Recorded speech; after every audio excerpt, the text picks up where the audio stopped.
Craig, man, you are killing it. Don't you love Pastor Craig? Come on.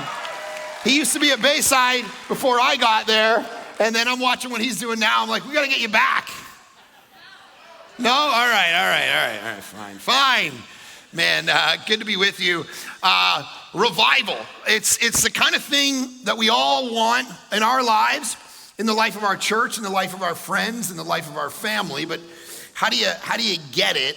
I think it starts with understanding that we sometimes misdiagnose the problem of why we're not experiencing transformation and revival and renewal in our own life. It's really important when you're trying to solve a problem to actually diagnose the problem properly, right? You got to figure it out.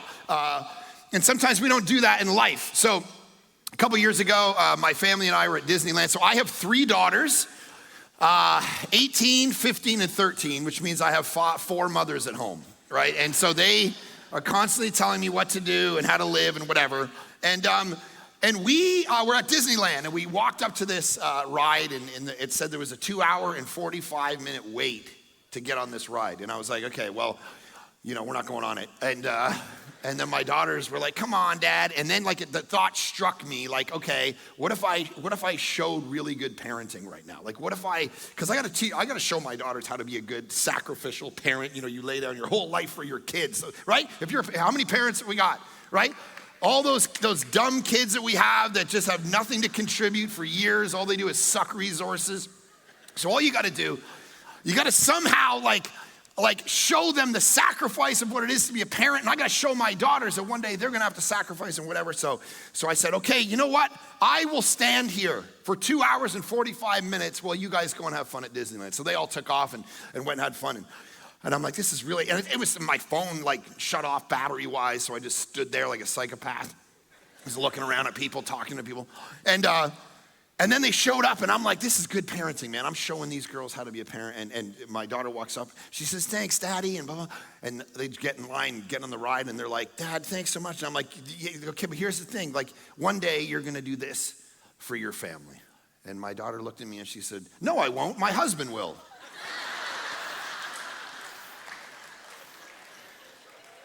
And I'm like, man, what? Who's teaching these women these things? So we misdiagnose the problem, an adventure in missing the point. You don't even understand the problem, and you're misdiagnosing it, and you don't understand it. This is our problem. We want renewal, we want revival, we want transformation, but we don't know how to get it. And I want to share a story from Jesus about what he says is the problem and how to solve it, which is that you're lost and you need to be found. You're lost.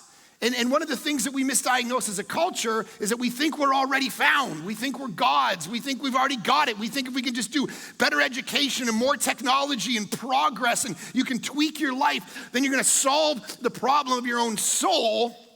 And Jesus comes along in one of his most famous stories, and he teaches us that we are lost, but that there's actually 2 ways to be lost. So if you've got a Bible, Luke chapter 15 is where we're going to be, because one of the things I've noticed is that it's not just about, and those of you who come to this church know this, it's not just about whether you believe in Jesus. That's very important. I'll tell my story a little bit.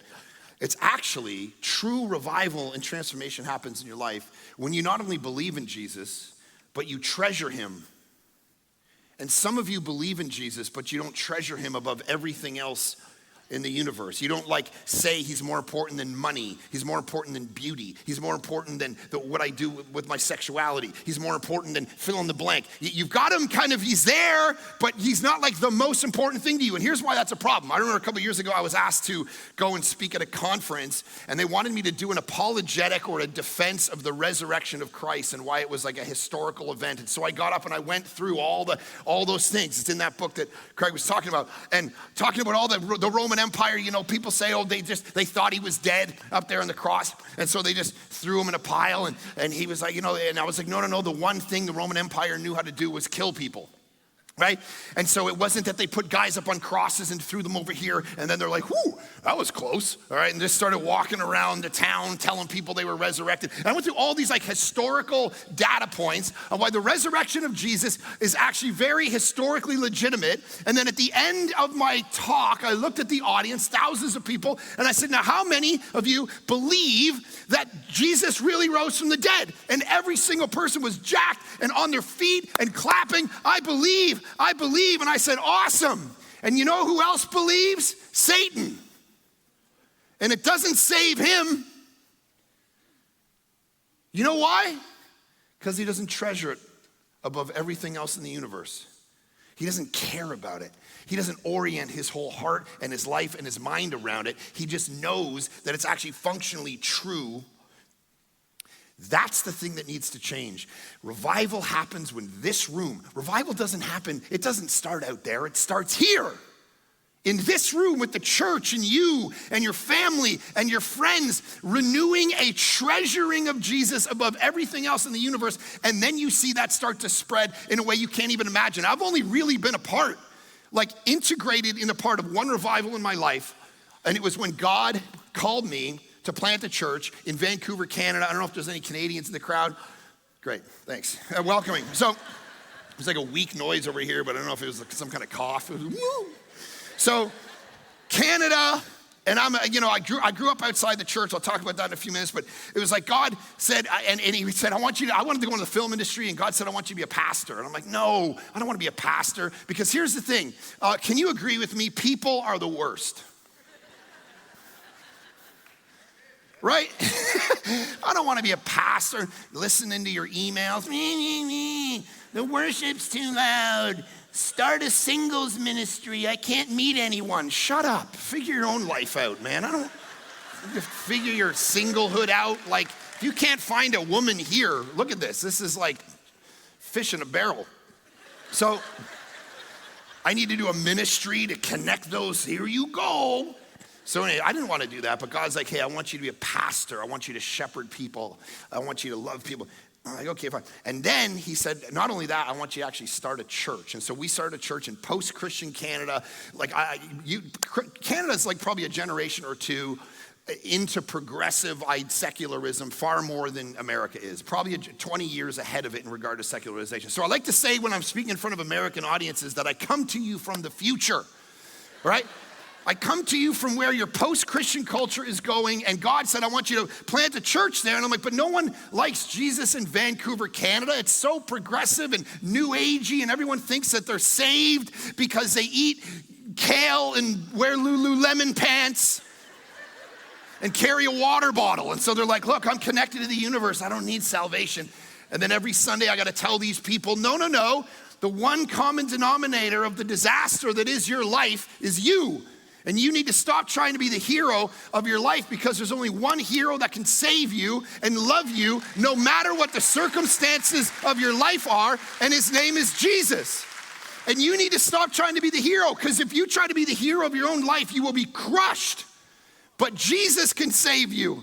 And Jesus is something you can hold on to. And everyone said, this is not gonna work because this is Canada. You gotta get up and you just gotta say, hey everyone, thanks for coming. You have ideas, I have ideas, we all have ideas. Thanks, sorry. All right, so like that's gonna be the only thing that's gonna work. And I'm like, that sounds awful. So I started my church. I was 29 years old with 16 people in my house, and I just started yelling at everybody for an hour about Jesus. And I started preaching through books of the Bible, and everyone said, this is not gonna work. You gotta do these topical things, and I said, no. So I just preached through the Gospel of Matthew for 3.5 years.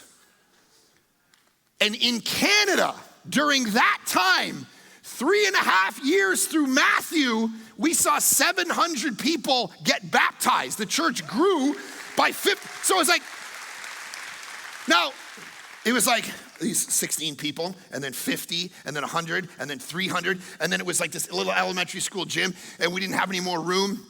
So I'm like, okay, I got up and I said, hey, everybody, we got to start 2 services. And this woman walked up to me. She's like, I don't want to go to 2 services because then, I won't know Sally. And Sally and I want to go for lunch after, and I'm not going to know where she is and what service do you attend. It's going to be a disaster for our church. She said, this is going to be the nail in our coffin. This is going to be the nail in our coffin.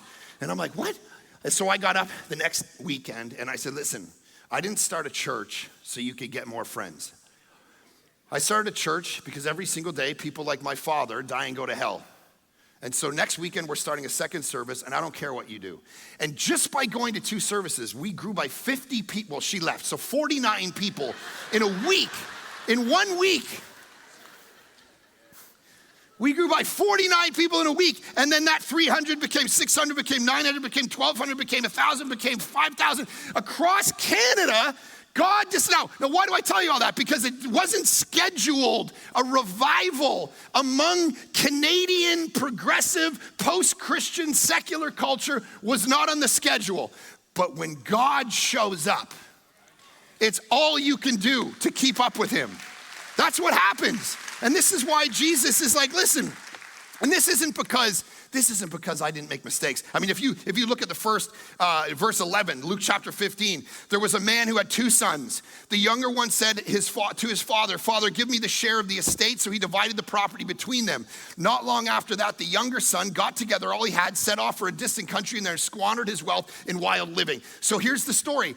There's 2 sons. There's 2 ways to be lost. And every single person in this room is lost in one of these 2 ways. The first one is this progressive, secular, I don't care about God, I'm gonna go off and do my own thing. Listen, this guy's made so many mistakes, and some of you are sitting here right now and you're like, God could never use me, God could never save me because of the mistakes I've made, because of the sins I've done, because of the ways I've fumbled it. And that's this younger son right here. What ends up happening is this younger son gets saved, and there's a celebration, even though he's a complete disaster. So here's the thing. When I'm up there leading that church, I did so many messed up things. I was telling you guys last year, I won't get into it, but for those of you here, remember I told the woman that her husband was dead, and I had the wrong guy, all right? Who does that? I was a 29-year-old pastor, said, your husband's dead. I was with him this morning. He's dead. And she passed out in my arms, and I mourned the death of her husband, and I had the wrong person. He was fine. That was a bad day. I asked the guy in our church, I'm like, dude, we got tons of Chinese people around us. You will kill it. I want you to start a Chinese speaking community group. You will slay it. He goes, that's awesome, but I'm Korean. I'm like, well, I know that, man. Come on, I just think you'd be good at it. What a loser. The amount of things that God does with younger brothers. So you've messed up your life. You've done so many terrible things. You didn't, some of you are like, man, God can never use me because of all the things I've done. I'm the poster boy for God can never use me. I grew up in a non-Christian home. My dad was such an atheist that there was no church, no Bible, no prayer, no nothing. He was such an atheist that he didn't allow my mom. She wanted to name my older brother Matthew, and he was like, no, because that's a Bible name. That's the culture I grew up in. So she said, come on, let me call him Matthew. Finally, named him Matthew. 4 years later, they had me and named me Mark. So clearly this guy had never picked up a Bible in his life. My middle name is Andrew. My brother's middle name is James. So we got 4 disciples knocked off before this guy even knows what's going on. This was my life growing up. So my parents get divorced when I'm like 8 or 9, and my father dies when I'm 15 of lung cancer, and he never even calls me to tell me that he's sick. And so I never get to say goodbye to him. And all the trauma of that childhood created something in me that the doctor called Tourette syndrome, okay? And so this is what I live with now is the trauma of that gave me Tourette syndrome. If you don't know what Tourette syndrome is, it's a way not to be cool in high school, all right? It's a way, you do a lot of these tics, and that's why my body moves around a weird way, and that's why my face all twitches around, and I make weird noises, and this is the best version of it, all right? When I was a kid growing up, when I was 12 years old, sitting at a stop sign, I would do all the things that you see on YouTube with people with Tourette's. right? Swearing at people randomly. I'd just be at the bus stop, like, F, right? Not the letter, like the word, right? F, right? F you, you know, F, right? Listen, the one job you're never gonna get in life when you randomly throw F-bombs around at people is a preacher. Right? It's not gonna work. Welcome to Crossroads. F, get in a small group, right? It ain't gonna work. God would never use somebody like me to reach anybody. And then God shows up and he goes, that's exactly what I'm gonna do. Because God uses you and saves you not because of you, but in spite of you.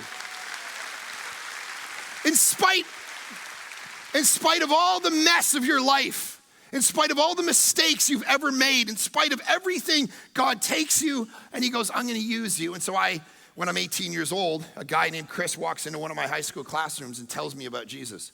And I'm the chain smoking, swearing kid who no church life, doing all the things that you do. First time I ever did drugs, I was like 8 or 9 years old. That's with my world. And then this guy, Chris, tells me about Jesus.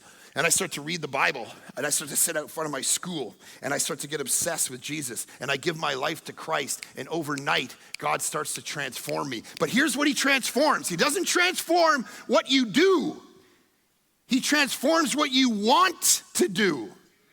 And what happened with me is now all that stuff as a teenager that gave me all the passion and the pleasure started to die. And I started to take pleasure in things that I didn't realize were important in life. God, the gospel. I started telling everybody I knew about Jesus. I would read the Sermon on the Mount, sit out in front of my school. Someone go, Jesus go, hey, someone asks you for your shirt, give them your coat as well. Someone goes, hey, can I get a cigarette? Here, take the whole pack, man. Jesus wants you to have it. All right, you got to take more. This is generous.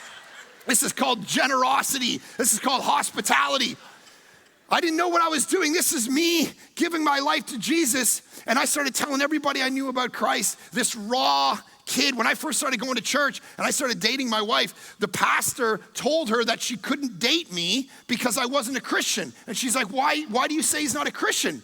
And he's like, well, I saw him smoking outside of the church. What I used to do is I go behind the church thinking no one could see me and have a cigarette before the service. But there was this big window and I didn't realize it was a double reflecting window. It was the senior pastor's window. And him and the whole worship team would be in there before the service and I'd be up in the back like, what's going on in there? So they're like, you can't date him. She's like, why? I saw him smoking. And she's like, well, what was he smoking? Well, cigarettes. Okay, well, that's better than what he used to smoke. Right? It's like, you can't judge someone by the way where they're at. You got to judge where they came from, right? In the context, you're not going to have revival and renewal unless there's a thing called grace, which we're going to talk about, where you look at someone and you say, I'm not going to judge where they're at right now because they're involved in a story here. And God is doing something in their life to move them from one place to the other. And so it was a lot of, when we started our church and people started to be reached for Jesus, there was a lot of younger brother types. A lot of you are that, and you got to connect to that and embrace it and understand it. I remember we were driving up for this men's retreat up in near Whistler, and we're driving up there, and we stopped at this little town, and there was like this little pub, and we pulled in. It was the only place to eat, get some chicken wings on the way up to preach at this men's retreat. So it was like 400 dudes coming to this thing. And so me and my buddies pull in, and we walk in, and it's like all the regulars, right? And the things go, and it's like all these big tatted up dudes, and just huge, right? Like, just looking at us with their beards. Like, it was like Deliverance. It was like, what are you doing in my small town? You know. And I'm like, I'm scared in here, man. We eat our little chicken wings and we're like, we got to get out of here, man. These guys are going to kill us. All the motorbikes out front. And then we get up to the retreat and we worship, and I get up on stage and I look out, and all of those guys are in the front row. They go to my church. Right? Oh, these guys are going to kill me. Some of you are younger brothers.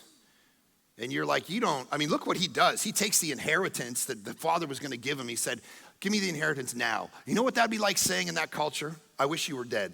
Some of you, that's how you relate to God. I wish you were dead. I don't even care if you exist. I don't think you exist. Some of you are skeptics still and you don't believe God exists. That was my story. I had to lean into it. I had to study philosophy and science and psychology and history to come to a place where I was like, I was the skeptic. And I had to start to study these things and begin to realize that man, it actually makes a lot of sense that God exists, that there's a scientific argument for the existence of God, right? There's a philosophical argument for the existence of God. There's a historical one. There's one about the moral law that tells us that the reason you know the difference between right and wrong is because God put that there.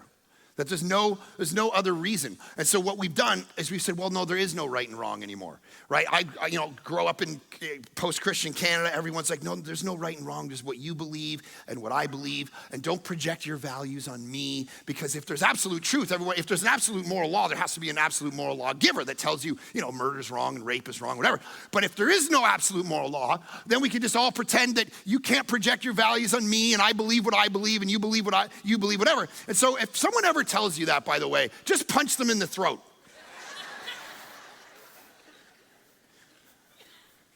And when they say, why did you punch me in the throat? Go, bro, don't project your values on me, man. This is what I like to do, all right? This is part of my life. I like to punch people in the throat randomly, and you don't have any moral high ground to tell me. Like, if you think people don't believe in morality, just cut someone off in the grocery store line. Right? And see if people, our culture knows there's a difference between right and wrong. And if there is a difference between right and wrong, it's only because a transcendent being stitched it into you so that you know the difference between right and wrong. This is the younger brother's story. I began chasing this down just like C.S. Lewis did. I began realizing there's all the reasons in the world to believe in this God. Now, here's the other problem with the younger son, though. And some of you are here. It said he looks at his father and he said, I want your money and I want to move away from you. Meaning, I don't even care that you exist. Some of you, even if you're Christians, that's the place you're at right now. You believe in God, but you don't actually like him all that much, right? You're not all that excited about him. It's like there's something about him, you want your distance from him. It's what Dallas Willard called vampire Christianity. And vampire Christianity is a group of people who basically look at Jesus and they say, give me a bit of your blood, Lord. And then I'll see you in heaven when I die, but I'm not all that interested in dealing with you in this life. Like a vampire, give me the blood. And Willard says, you might want to ask the question whether you're going to love being in the presence of someone for eternity that you haven't found that interesting in this life. This is the challenge of the younger brother. It's not that he just doesn't believe God exists. It's that he doesn't care. It's that he might exist, great. And then what begins to happen? There's one solution to this. It's that you begin to embrace one big idea. And it's not popular, but it's an idea that's in the story. Look at verse 14. After he had spent everything, there was a severe famine in that whole country, and he began to be in need. Verse down to 17. When he came to his senses, he said, how many of my father's hired servants have food to spare? And here I am starving to death. I will set out and go back to my father and say to him, Father, I have, now if you got a Bible, underline this. I have what? Sinned against heaven and against you, and I am no longer worthy to be called your son. It's not popular to say this, but you can't save yourself. You are a sinner. Some of us will admit that we sin, but we don't like the category of sinner. But you need it, and the reason you need it is because here's what Martin Lloyd-Jones, the great preacher in the 40s, in the 50s, Martin Lloyd-Jones, great British preacher. Here's what he says, it's very important. He says, there are many who preach about the Lord Jesus today to no effect. And we can see why. They have no doctrine of sin. They never convict or convince people of their sin. They also hold Christ before men and say that is enough, but it's not enough. For the effect of sin is upon us so much that we shall never fly to Jesus until we realize that we are poor and helpless.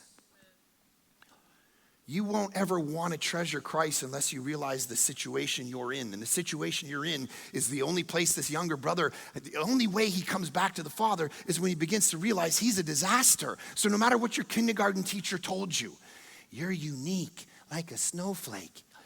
You can do anything. Guys, I'm here to tell you, you can't do everything. You can't do any. I cannot be an NFL quarterback. But through Christ, I can do all things. Not that. Not that. I can't do that. There's such limitation on you. And you got to tap into those mistakes. You're all focused on the successes. You got to focus on the failures at times, because those failures begin to heighten your need for Jesus. Versus looking inside at you, you start looking externally to him, because he's the only way you can take the shame and the guilt and the pain of your past and your sin. He's the one who takes it on the cross for you. You can't take it. You can't bear that burden. That's what all the psychological issues, we were talking about the problem of life, the book that's coming out in February. A big part of it is the psychological issues, the isolation, the mental health, the anxiety. Why do we have that? Because we're owning it on ourselves, and we're not projecting it onto him and letting him absorb it for us. We're not admitting that we're sinful. But if you pay attention in the everyday, you'll begin to realize God is constantly reminding you of how sinful you are. I went into an Apple store, it was last year or whatever, and I walked up to the desk. I'm like, dude, my phone's broken. I need a new phone. And I knew what he was going to try to do. Oh, no, we'll adjust it, whatever. I'm like, I want a new phone. So he goes back, comes back. No, can't do it. Manager says no. I said, no, I got to do it. And I'm like, what do you do? And I start to get a little angry with him. I'm like, listen, I need a new phone. He's like, I'm sorry, we tried. I go 10 minutes. I spar with the guy. I'm like, don't you understand? You work at Apple. Oh, yeah, I'm your customer. You know who your customer is? And finally, he looks at me and goes, I'm sorry, there's nothing I can do, Pastor Mark. What the? So what do you mean, Pastor Mark? He's like, I go to your church. I'm like, bro, see, if you started with that, this whole conversation would have been different. Right? They would have been like, I don't believe in possessions. Just take it from, I don't need a phone. You know, whatever. Over and over and over again, God reminds me every single day of the sinfulness. You know what Charles Spurgeon said, a preacher in the 1800s? He said this. He said, don't offer God your power. He has all of that. Offer him your weakness. He has none of that himself. And if you look for the moments where God wants to humble you, to the point of this younger brother who says, I have nothing to bring to the table. Look for those moments of humility. You know you can't get into the kingdom unless you become like what? What does Matthew 18 say? Like a child.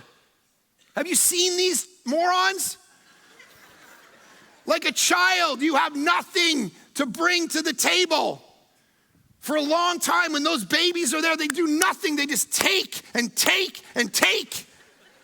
That's you. And sometimes you begin to think you're cool and you're successful and you're smart and you don't need Jesus. And I look for all the moments. My wife invited me, whole family, over to our friend's house for a Christmas Eve party. This was 3 or 4 years ago. And she's like, okay, here's the premise. So I've been preaching all day at all of our Christmas Eve services, and I'm dressed up in this beautiful suit. And she's like, okay, everyone's gonna gather, all our best friends are gonna gather at this Christmas Eve party, and everyone is gonna dress up in a onesie to show up like we're little kids, you know, back in the day, and we're gonna dress up in a onesie. And I'm like, I don't know if you wanna see a 40-year-old man in a onesie, but okay.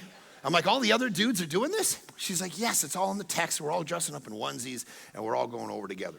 So I got this onesie, a big green onesie, too small for me probably. And we show up to this door, and I ring the doorbell, and I got this like handful of stuff, and I look in, and every single person in this party is dressed to the nines. I mean, they're sitting there with their little martini glasses and just like, all in their black ties, and all the women are just in these beautiful dresses, and they're all, And I'm looking in the window. I look at my family. We're all standing there. It's like these people look like they're on the Great Gatsby, and I'm walking off the set of Elf, right? I'm just like, and I'm like, honey, what's going on? It's like ding dong, and it's too late. They come to the door, they open the door, and the whole party just stops and looks at us. I'm like, what are you doing? And my wife checked the text, and it was like, oh, bring your onesies because we'll all get in them after, and we'll hang out. I'm like, what? So I go and I stood there at a 3-hour party in a onesie having conversations with these people. Oh, yes, yeah, that's great. Yeah, you're doing that. That's wonderful, yeah. And I love those moments in my life because those are the moments God goes, you're not as cool as you think you are, right? you don't get to earn your way into heaven by having money and reputation and a cool social media and writing some books and being the cool guy.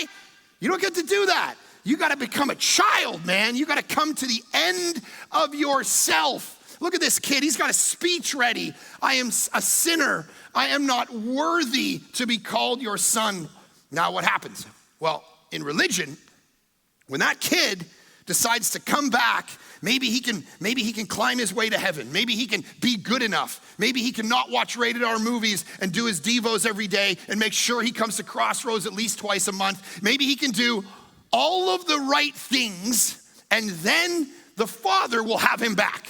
That's how you think, even if you grew up in the church. Maybe he could do that. So what does he do? Listen, he gives the speech. He starts the speech. Verse 19, I'm no longer worthy to be called your son. So he got up, verse 20, and went to his father. But while he was still a long way off, his father saw him and was filled with compassion for him. Don't you love this? He ran to his son, threw his arms around him and kissed him. You understand? I got a friend who went and preached this text in a village in the Philippines. And all of the elders of the village were lined up in the front row. And the minute they got to that part, they all started to look uncomfortable.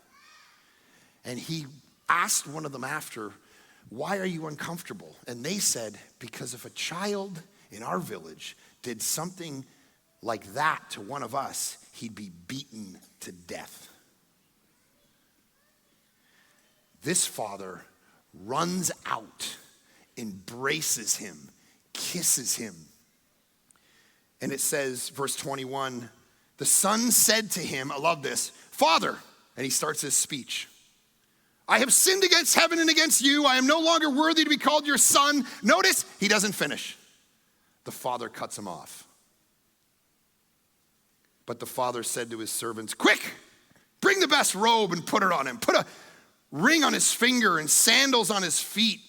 Bring the fattened calf and kill it.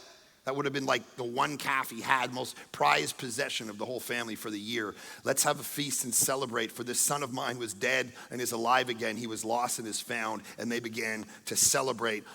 You understand, karma and religion will tell you if you're a good person, then you could go to heaven when you die and maybe good things will happen to you. What this story just said is that grace means that it's not about you and being good, it's about him and how good he is. Grace is undeserved favor. And some of you need to hear that because you think you're gonna have success in life and you're gonna have health and wealth and a great marriage and you're gonna get rid of that diagnosis because you're good, because you're a good person, you're a moral person. And this story just said, no. It's when you come to the end of yourself, it's because he's good. He's a good father who celebrates and hugs, and no matter what you've done, this is an undeserved favor. It means he takes you in all your silliness and your nonsense. Listen, the amount of things that I've done, I should not be on this stage. I should not be a pastor anymore. I have failed so many times. The woman with her husband being dead, that's probably just call it right there. Go do something else with your life. The Korean guy, okay, you're done. Canceled. Okay, so I'll give you the most recent example. You guys ever heard of Saddleback Church before? Right? Pretty close church. Awesome church. Back in the day, started change evangelicalism in all California and America and purpose-driven church and life and all that. And I used to read these things as a church planter, 26 years old, trying to plant my church in a couple years. And I got to do this and the baseball diamond and this, I got to figure that out. But the strategy, Saddleback. 6 months ago, I get a phone call. Hey, we want you to come preach at Saddleback.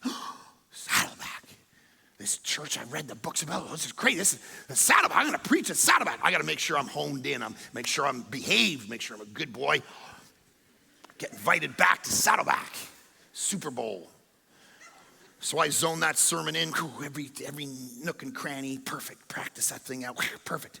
So I'm preaching on the Apostle Paul. I talked about the Apostle Paul and how some of you walked in here and you think you're not a good person, but the Apostle Paul, he was a murderer. And I said, now raise your hand in this room if you've ever murdered anybody, right? Of course, nothing happens. And so that Saturday night service is fine. Sunday morning service, first one's fine. Third one, Apostle Paul, some of you come in here, he murdered somebody. Raise your hand up if you ever murdered anybody. And I, over to the corner of my eye, I see a hand go up. And I look over, and I'm like, oh, thank you for your honesty. God bless you, lady, whatever. And it was the sign language lady.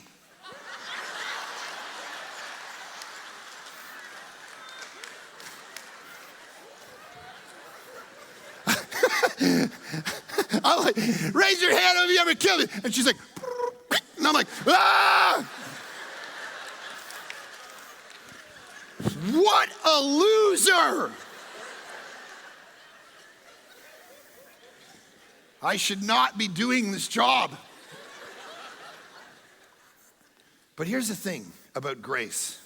See, grace goes, yeah, you're going to fumble it. You're a disaster, man. But I'm not a disaster.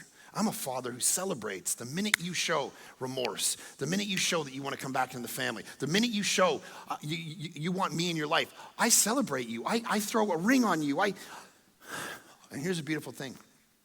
That grace starts to heal you.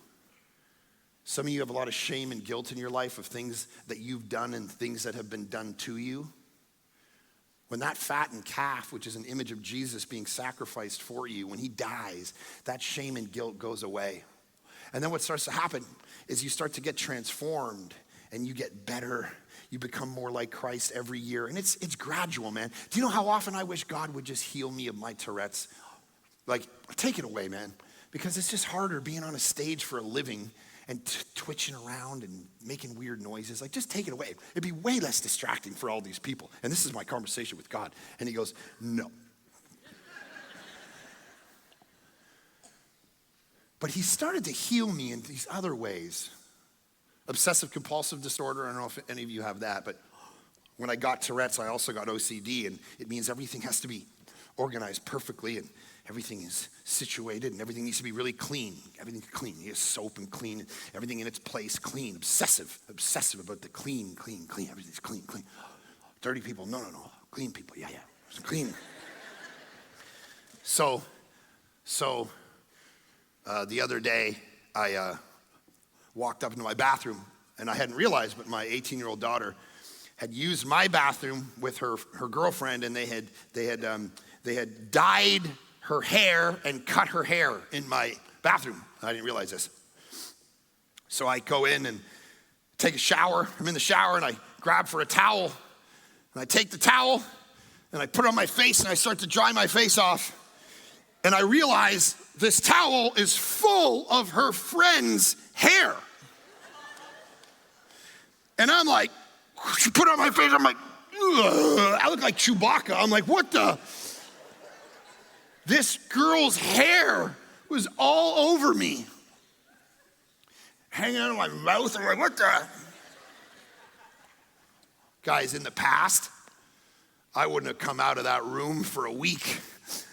I gotta get this off. I gotta scrub this off. New mark. I just laughed at it. It's funny. Hair of your friend in my mouth. That's called transformation. That's called sanctification. It's a beautiful thing, but God does it so slow because he's the 2-mile-an-hour God. You ever realize that? He's so slow.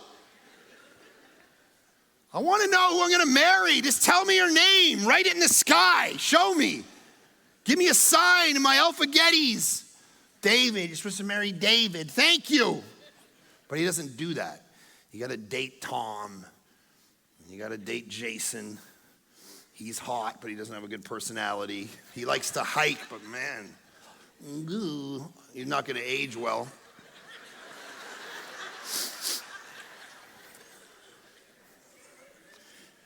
God, why can't you just tell me stuff? You're so slow. Okay, so let's land this in the next few minutes. You have all this younger brother stuff, but here's the crazy part. That's not the end of the story, because that is only the younger brother. You see, that's where we usually stop preaching it. You prodigals, make your way back to God, you bunch of messed up sinners, you druggies, you people who messed up your life, all the tatted up people. By the way, I shared with my church the other day. I know this guy, he has a tattoo in his arm, and it says Leviticus 19:28. That's just literally what it says. Huge block letters. Leviticus 19:28. And people walk up and they say, what does that verse say? And he says it's the verse in the Bible that says, you shall not tattoo your body.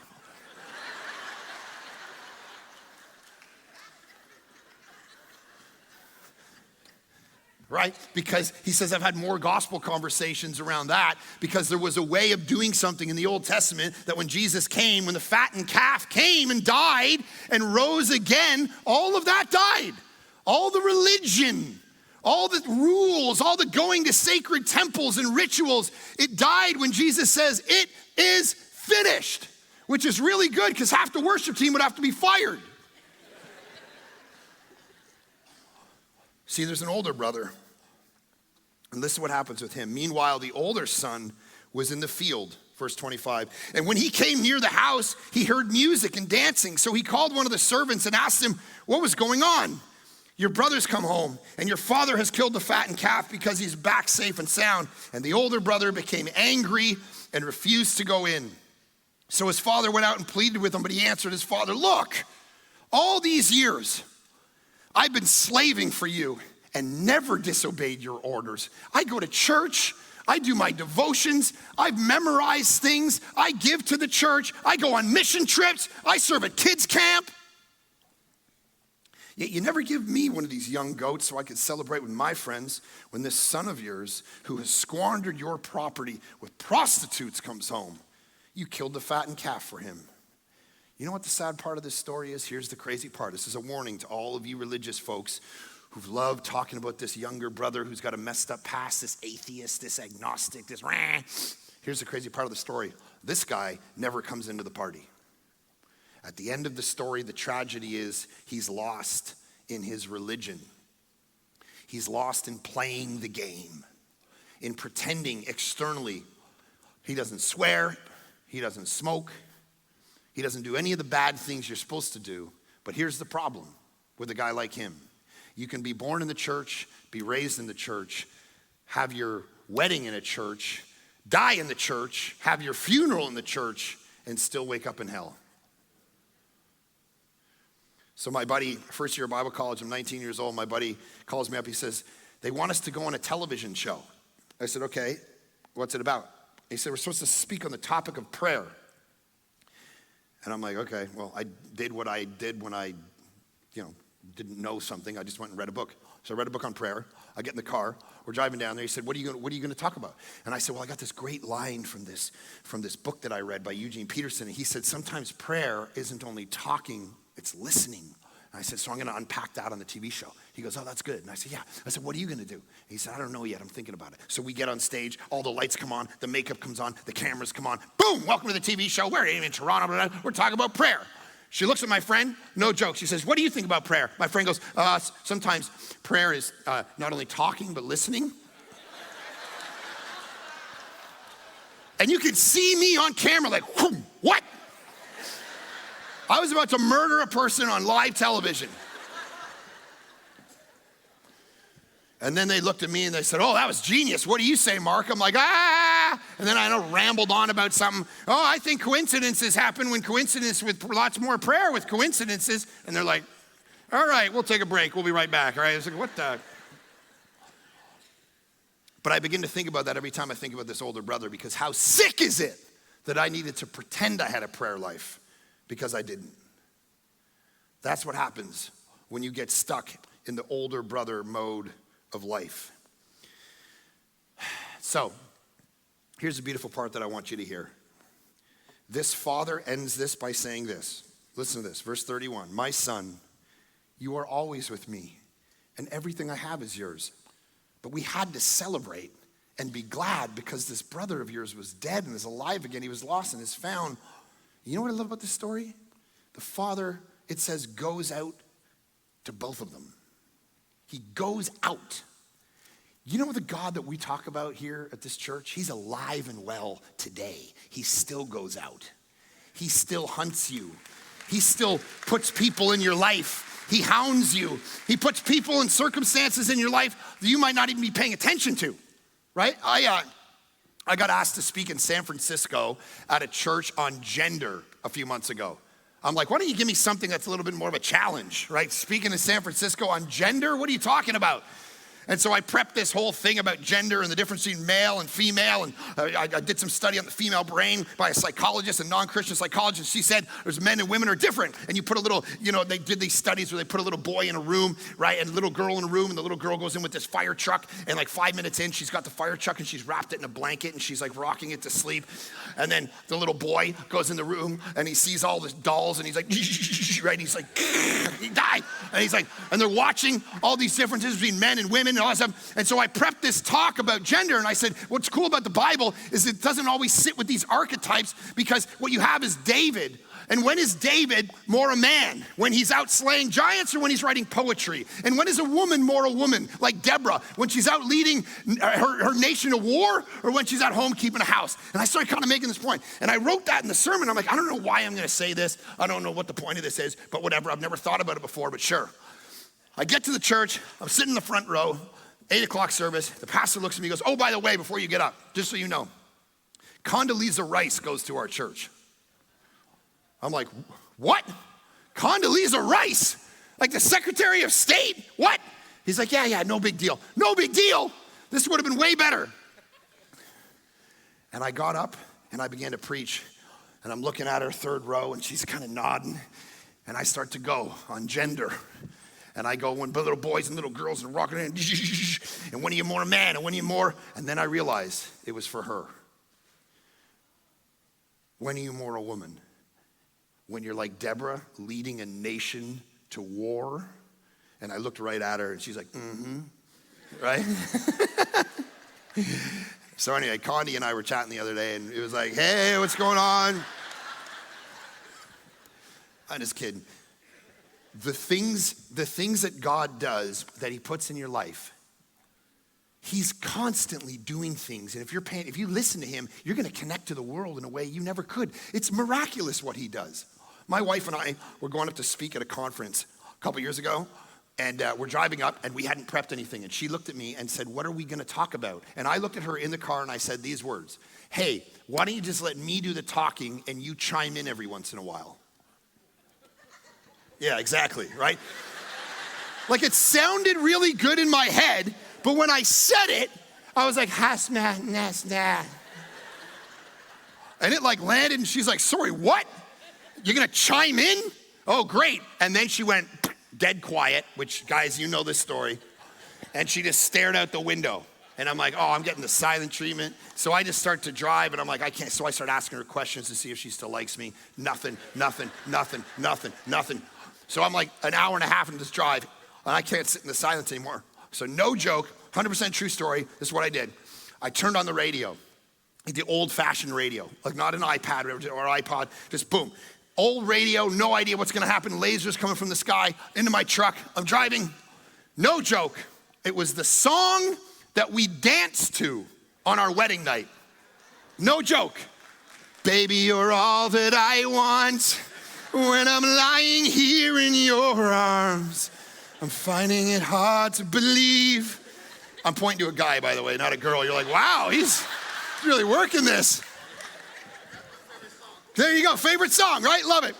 Finding it hard to believe we're in heaven, right? So, guys, now, if you don't believe in God, statistically speaking, out of the 500 million songs that exist in the universe, this is the one that comes through the radio at the exact moment I need it.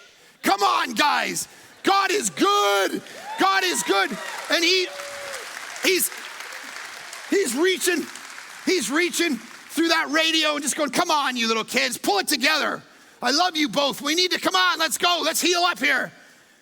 And I'm like, I'm sorry, baby. And out of the corner of my eye, I just see her arm reach across and go, boop, and shut the radio off.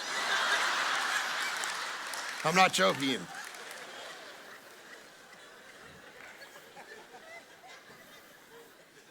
But listen, God tried.